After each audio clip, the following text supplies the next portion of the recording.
is Hydo, and welcome to my top 5 commanders from Modern Horizons 2. What a set it's been. We've had a couple of amazing cards, you know, not just commanders, just cards in general have been fantastic.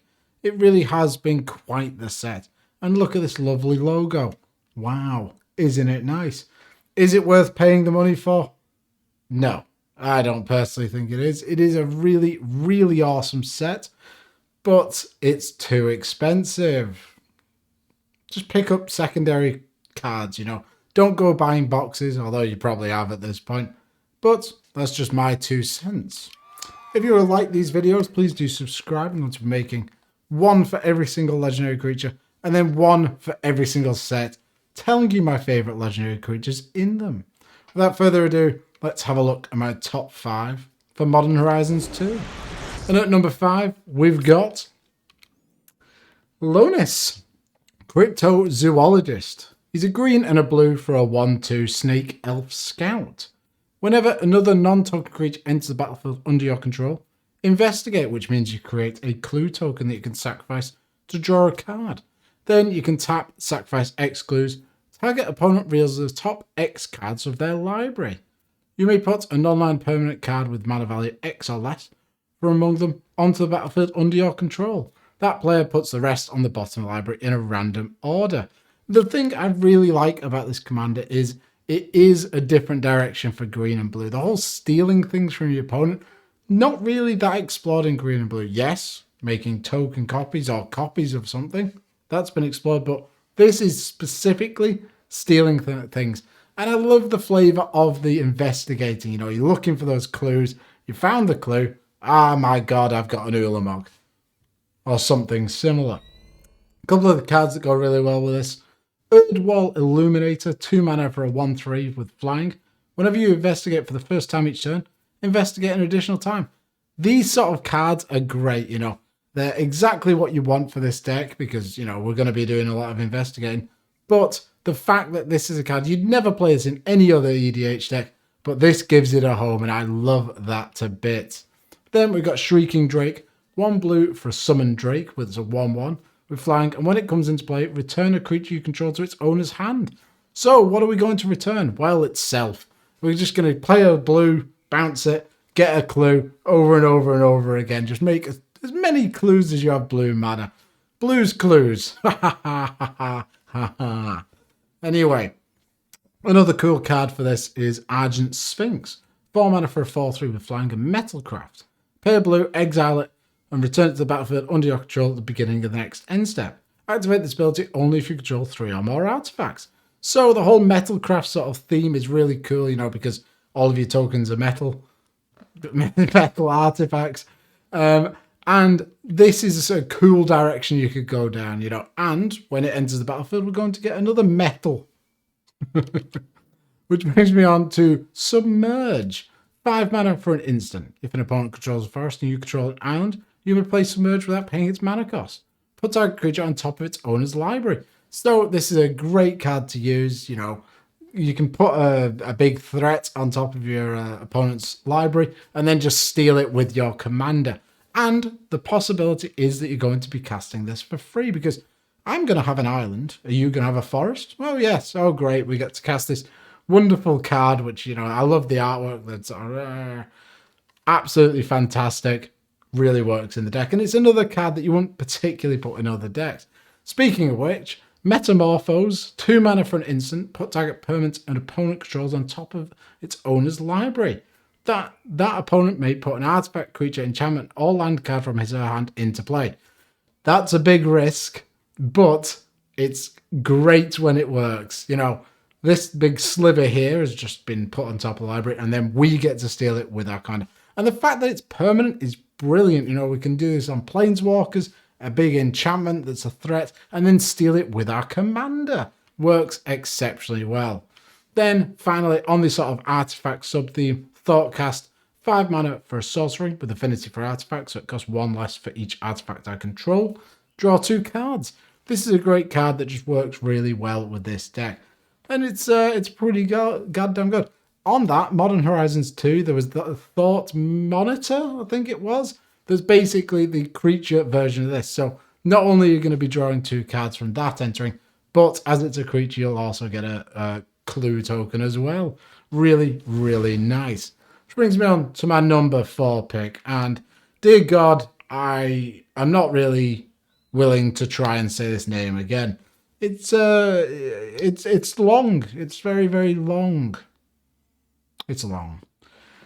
Anyway, whatever she's called, there's a human wizard. And the reason I like this card is because it's an interesting design space. It doesn't have a mana cost, but you can cast it for, if you meet certain requirements.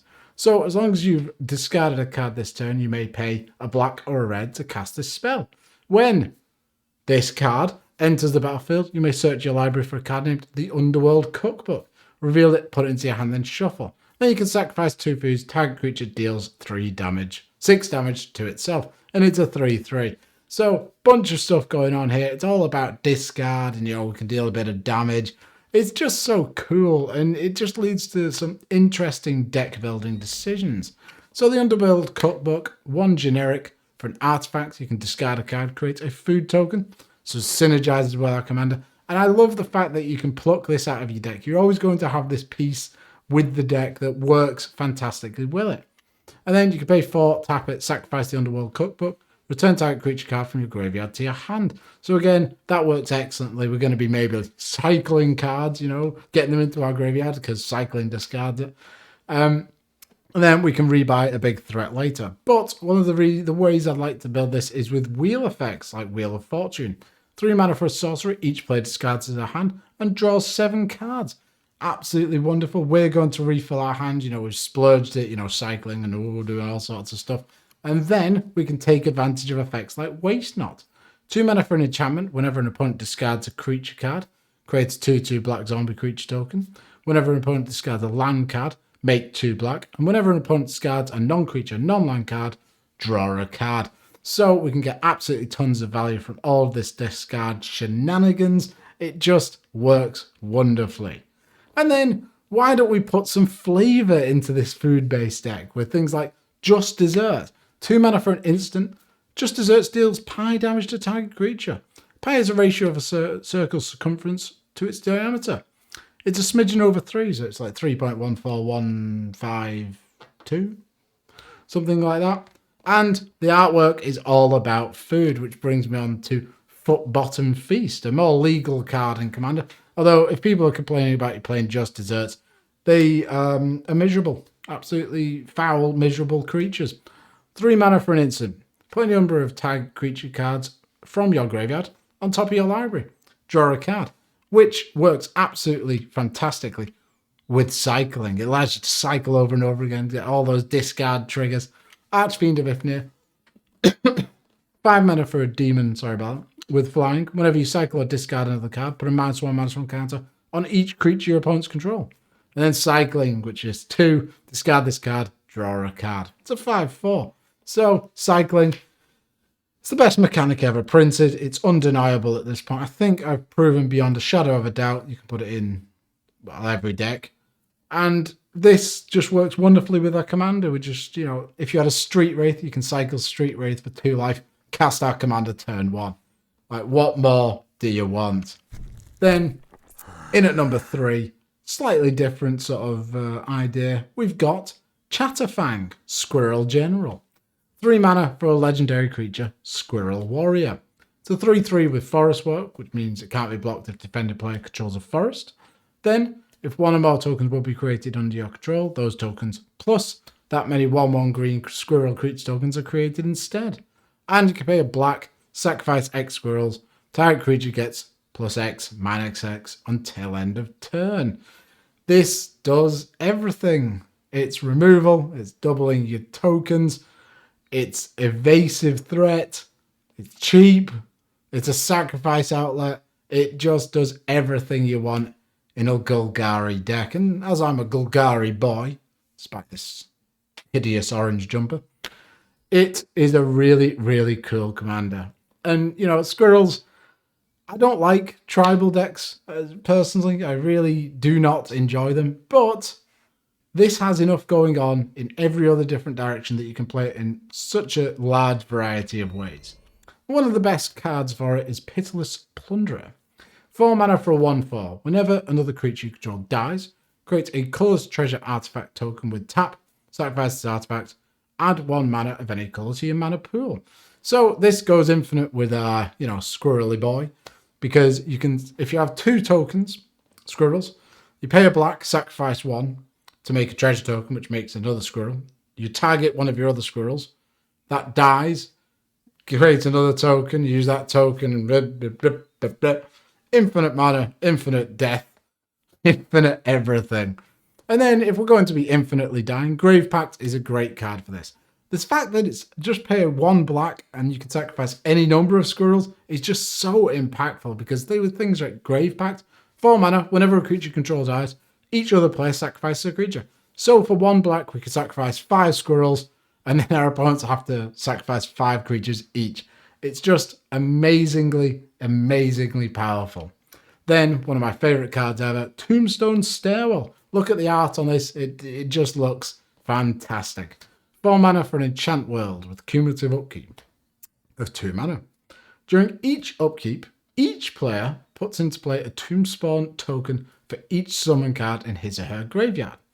Treat those tokens as 2/2 black creatures that are unaffected by summoning sickness and count as zombies. At the end of turn, or if Tombstone Stairwell lives play, bury all tokens that were created with Tombstone Stairwell. So, with this and our commander on the field, Tombstone Stairwell is going to make a ton of tokens. We're going to get a ton of squirrels. Yes, our zombie tokens are going to die. But then guess what? Next turn, we get them again, make a bunch of squirrels, and just keep going and going and going. It's just a constant, massive source of tokens. It just keeps spiraling down the stairwell.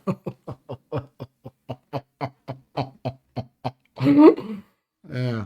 And if we're doubling tokens, Parallel Lives is a great card. 4 mana for an enchantment. If an effect will put 1 or more tokens onto the battlefield under your control, it puts twice that many of those tokens onto the battlefield instead. So all these sort of effects, our commander itself is a token doubler. This just doubles the doubling. Doubling. Then, these are a couple of cards that I didn't talk about in my full video for this card. Yavimaya Dryad is a great ramp spell that I really, really love. 3 mana for a Dryad with Forest Walk. Exactly the same as our commander. When it enters the battlefield, you may search your library for a forest card, put it into the battlefield tapped, under target player's control, then shuffle your library. So, early game, we're going to use this on ourselves because I want a forest. We could get our Bayou with this because it doesn't say basic forest. But late game, our commander has Forest Walk, and I want to attack that Grixis player over there. Well, with this, let's give him a forest and then just get swinging with our Forest Walk Squirrel. Really, really awesome. Similar to this, Yavimaya Cradle of Growth is a legendary land. Each land is a forest in addition to its other land types. So again, this gives all of our opponents forests, which means we can just start swinging in for tons of damage. And we don't lose anything. Yes, it's a legendary land. Ooh, I don't really see the negative, honestly. But this is just so good and just such a great include in the deck. Which brings me on to my number 2 pick. And at number 2, we've got Sithis. Oh god, I've got the foreign version. I can't remember what her actual name is. 2 mana for a 1/2. Whenever you cast an enchantment card, you gain 1 life and you draw a card. That's what she says. I don't know why I have the Spanish version or whatever language this is, but that's what she does. She's an enchantress in the command zone. And that is all I've wanted for a long time. Karametra, God of the Harvest, has been one of my go-to decks that I've had for years and years and years. Karametra is a 5 mana 6/7 with Indestructible. She's an enchantment. And as long as Devotion green or white is less than 7, Karametra isn't a creature. Whenever you cast a creature spell, you may search your library for a forest or plains card, put it onto the battlefield tapped, and shuffle your library. She has helmed my Enchantress deck for so long. Because the way I built the deck, if you wanted, you played an Enchantress early, you could play Karametra to draw a card. Or if you, ramp a bit, play Karametra, then you play Enchantress after, you search for a land. It's got a dimension to it, it's Landfall and Enchantress. But with this just goes out the window. Get rid of Karametra, you're gone. You're dead, love. And we're just going to be drawing tons and tons of cards. And the best thing about Sith is the fact that if you already have an enchantress on the field, she herself is an enchantment. So she's going to trigger all your other enchantresses, draw your cards, and then you're just going to keep drawing cards and spiraling out of control. She's so powerful. She's so cheap. It's wonderful. Great card for it is Flickering Ward. 1 white for an enchant creature aura. Whenever you play Flickering Ward, choose a colour. Enchanted creature gains protection with the chosen colour. You can pay a white to return Flickering Ward to its owner's hand. So for 2 white, you can just put this down, draw a card, flicker it back, put it down, draw a card, and over and over again. So much value, absolutely wonderful. You're going to be drawing cards for days. Then another great enchantress here, Agothian Enchantress, 2 mana for 0/1 with Shroud. Whenever you cast an enchantment spell, draw a card. Human Druid, absolutely wonderful, the best enchantress in the game, or was until this commander got printed. And the fact that it's legendary is fantastic for commander. I love this enchantress card. And you want to be playing all of the enchantresses. You know, if you're playing this commander, you're going to be drawing cards or casting enchantments. And the enchantresses are the best way to do it. Then, why don't we run some removal that's also an enchantment to get some triggers of our commander, draw cards, remove whatever we want. Song of the Dryads, 3 mana for an aura, enchant permanent. Enchanted permanent is a colourless forest land. Oh dear God, we've ramped our opponent. Yeah, but their Blightsteel Colossus is now a forest. And we've drawn a card and gained a life from our commander. It's just wonderful. Then we've got Defense of the Heart, 4 mana for an enchantment. During your upkeep, if 1 or more opponents control 3 or more creatures, sacrifice Defense of the Heart, search your library for up to 2 creature cards, and put those creatures into play. Shuffle your library afterwards. So this is wonderful because we're going to be searching up the best cards in our deck, and we're going to be running a lot of recursion for enchantments because guess what? Our majority of our deck is going to be enchantments. And you know what? Yes, it gives our opponents, you know, some play around it. They could hold back from playing creatures for a while, or maybe use a removal spell on this before we get the trigger. But that's why it's so powerful. It really manipulates the play pattern of our opponents. And it's just great. Look at that wonderful artwork of Multani. Then finally, the final card here is Destiny Spinner. 2 mana for a 2/3. Creatures and enchantment spells you control can't be countered. That's wonderful in and of itself. You know, we want to be just churning through our deck, drawing tons of cards. And this not only is an enchantment to draw a card from our commander when we cast it, but every other enchantment after it is uncountable. Incredible. So good. And then for 4 mana, target land you control becomes an XX elemental creature with trample and haste until end of turn, where X is the number of enchantments you control. So if you've ramped massively, you've got tons of mana, this can become a win condition. We can absolutely win the game with this fine young lady. Which brings me on to my number 1 pick, and I can't deny it. I'm Golgari to the core. Grist, the Hunger Died, is so cool. It's so interesting, and it's just something that you never really see. It's interesting. That's what it is. It's 3 mana for a 3 loyalty planeswalker. As long as it isn't on the battlefield, it's a 1/1 insect creature token in addition to its other types. And that allows this to be our commander, because it doesn't say anywhere that it can be our commander. But for some god unknown reason, because this is a creature off the battlefield, it can be a commander. Which I'm not complaining about, because this does everything I want in a Golgari deck. +1 creates a 1/1 black and green insect creature token, then mill a card. If an insect card was milled this way, put a loyalty counter on Grist and repeat this process. So this can churn out a bunch of little tokens, make ourselves an army, and also fill our graveyard for all the good Golgari graveyard-based nonsense. -2, you may sacrifice a creature. When you do, destroy a target creature or planeswalker. So in the command zone, we've got a removal spell. We're going to fill our graveyard. And then -5, each opponent loses a life equal to the number of creature cards in your graveyard. We've got a win condition in our command zone as well. And -5, not that big of an issue. Maybe you play a doubling season to double the loyalty on this guy. Ultimate straight away. There's so much you can do with this. And one of my favorite things is playing Insect Tribal. Because why not? It's such a cool direction to take the deck in. Bane of the Living is a 4-mana 4/3 with Morph of double black and X. Morph means you can cast it face down as a colourless 2/2 creature for 3 generic mana. You can turn it face up at any time for its Morph cost. And it doesn't use the stack, so you can respond to whatever you want. When it is turned face up, all creatures get -X until end of turn. So this is a board wipe or attached to an insect. Yes, if we mill it with Grist, it's in the graveyard, but I'm sure there's some ways we can get it back to our hand. Then, Mortuary is a great card that someone in the comments of my actual video told me about. I'd never seen this card, and the artwork's phenomenal. 4 mana for enchantment. Whenever any creature is put into your graveyard from play, put that creature on top of your library. So, if all of our, insect tribal cards are on the field and they all die, we can put them all on top. +1 Grist, mill them all, get a ton of tokens, absolutely rebuild our board state straight away. Absolutely awesome.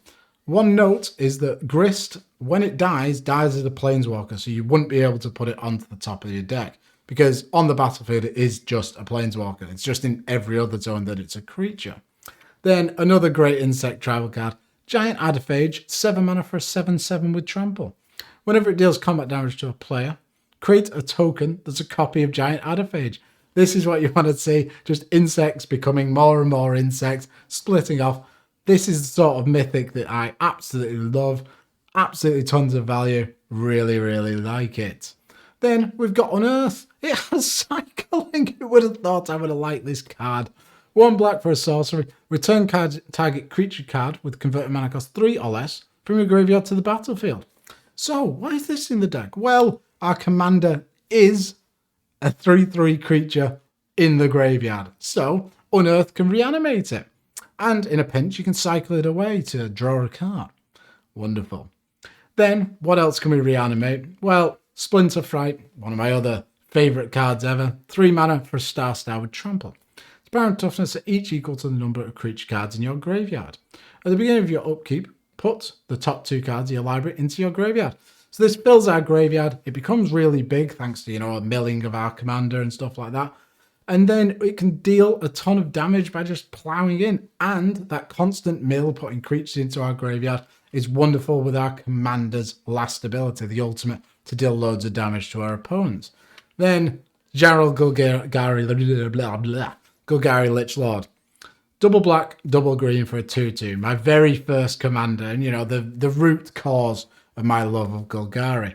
Gets 1/1 for each creature card in your graveyard. Can pay 3, sacrifice another creature. Each opponent loses life equal to the sacrificed creature's power. Then you can sacrifice a swamp and a forest, return it from your graveyard to your hand. So with that rebuy ability, it doesn't matter if we've milled it, we can just get tons of value off it. We can sacrifice creatures, deal damage, and it's going to be absolutely massive. And those are my top 5 commanders from Modern Horizons 2. Really fascinating. I'm sorry I love Golgari so much. I just think it's so fun. But those are my picks. If you like something else, good for you. Great. I don't care. Do what you want in life. I'm not bothered.